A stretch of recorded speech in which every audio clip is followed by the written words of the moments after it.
Over the last few decades, Tom Cruise has completed impossible missions, learned about Wapner time, driven the highway to the danger zone, and done wonders for Bob Seger's royalty statements. Now it's time to refresh Tom Cruise's Total Recall in honor of the about-to-reach theaters The Mummy, so we're here to look back at the best-reviewed films of his career. Let's start. Number 10. Born on the 4th of July.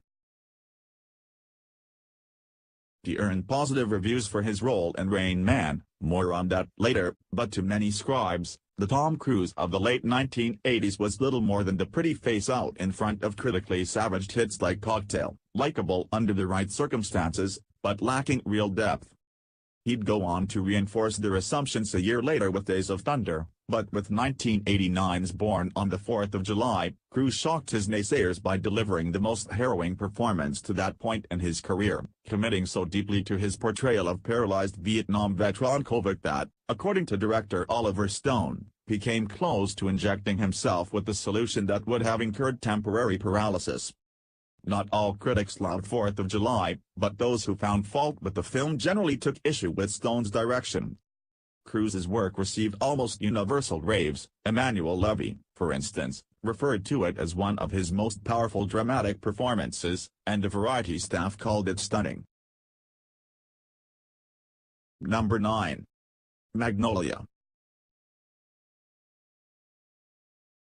After the spectacular success of Boogie Nights, New Line gave director Paul Thomas Anderson carte blanche on his next project, and he took full advantage of it, spinning a 3-hour-plus yarn about the lives of various residents of the San Fernando Valley.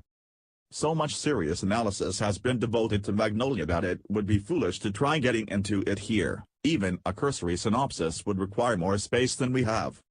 Suffice it to say, then, that playing sleazy self-help guru Frank Mackey was the perfect way for Cruise to shake off the years he'd spent working on Stanley Kubrick's Eyes Wide Shut.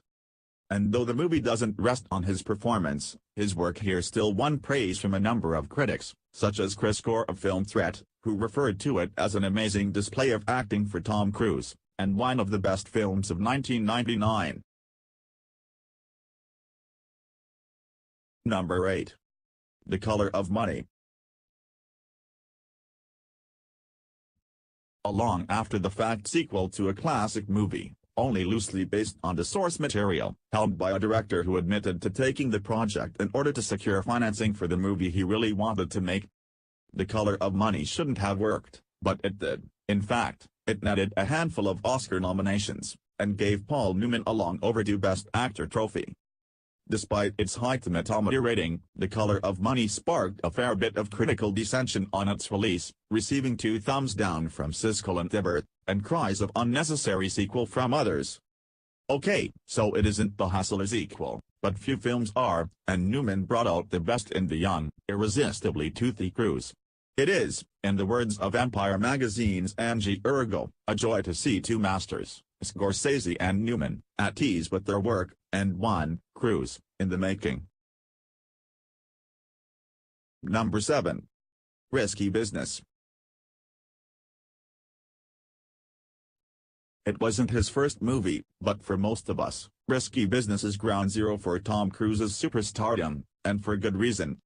A number of good reasons, actually, including Paul Brickman's intensely stylish direction, Tangerine Dream's classic score, Rebecca de Mornay's adolescent fantasy of a performance, and, of course, the iconic scene in which Cruise's Joel Goodson celebrates his parents' trip out of town by dancing around the house in his underwear.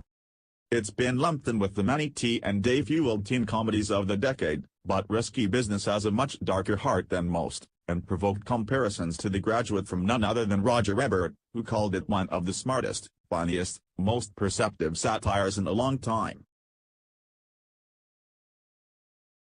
Number 6.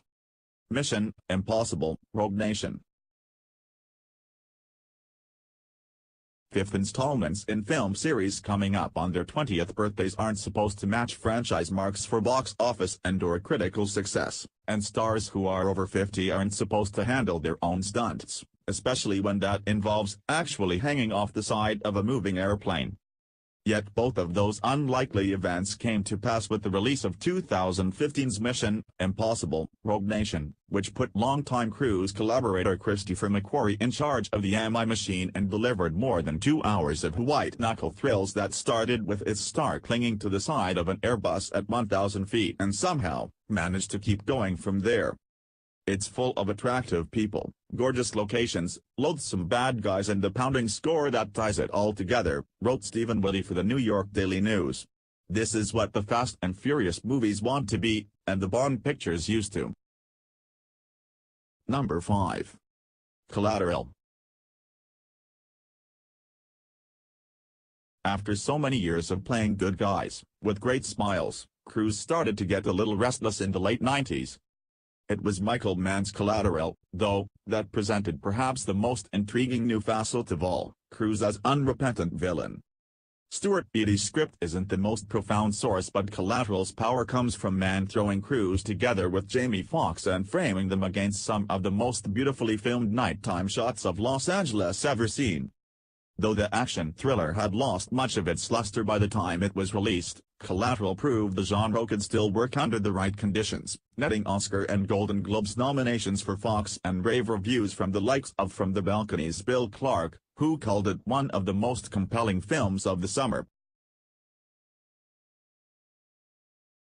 4. Mission: Impossible – Ghost Protocol. Fourth installments rarely represent critical high points for film franchises, and given that Mission: Impossible – Ghost Protocol came 5 years after the third movie in the series, and it was helmed by a guy mostly known for directing cartoons, the odds weren't exactly stacked in its favor. But lo and behold, Ghost Protocol ended up being not only a hit with critics as well as audiences, it racked up the highest tomatometer rating in the entire franchise to go with its whopping $693 million worldwide gross. This film exists purely to dazzle and thrill, observed NPR's Ian Buckwalter, and by that measure, it delivers expertly, never lagging despite a lengthy 133-minute running time. Number 3. Rain Man.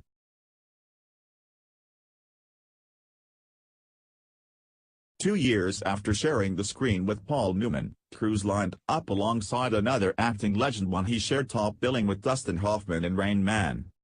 Though the character of Charlie Babbitt sent Cruise on a by now familiar path, cocky, shallow ne'er-do-well undergoes life-altering experience, becomes real person, the whole thing is pulled together with such perfectly lovely old-school filmmaking flair that audiences, and most critics, were powerless to resist. It was Hoffman's work as the autistic Raymond Babbitt that got most of the attention, but his co-star won positive notices of his own, from critics such as the Chicago Reader's Jonathan Rosenbaum, who said it was nice to see Cruise working for a change in a context that isn't determined by hard sell and hype. Number 2. Minority Report. Originally conceived as a sequel to the Total Recall, Minority Report endured years of developmental twists and turns, including the loss of a supporting cast that originally would have included Meryl Streep, Matt Damon, and Cate Blanchett, before finally landing in theaters in 2002. Typical for a dig story, Report raises some interesting questions about the ethical implications of untrammeled technology. More importantly for Fox and DreamWorks shareholders, it represented an unqualified commercial and critical success, raking in over $350 million in worldwide grosses and glowing reviews from the likes of film stew's Todd Gilchrist, who deemed it a film for the critical cognoscenti as much as it is for the goober-munching masses. And, finally, number 1. Edge of Tomorrow. Plenty of action movies have been compared to video games, and usually, it isn't a compliment. Edge of Tomorrow offers an FT exception to the rule, taking your standard tale of a Nebuchadnezzar army major drop into catastrophic combat against an unbeatable alien invasion and injecting the old genre tropes with the potent dose of, well, playability, by adding a narrative wrinkle that leaves Cruise's William Cage endowed with the ability to keep restarting after death.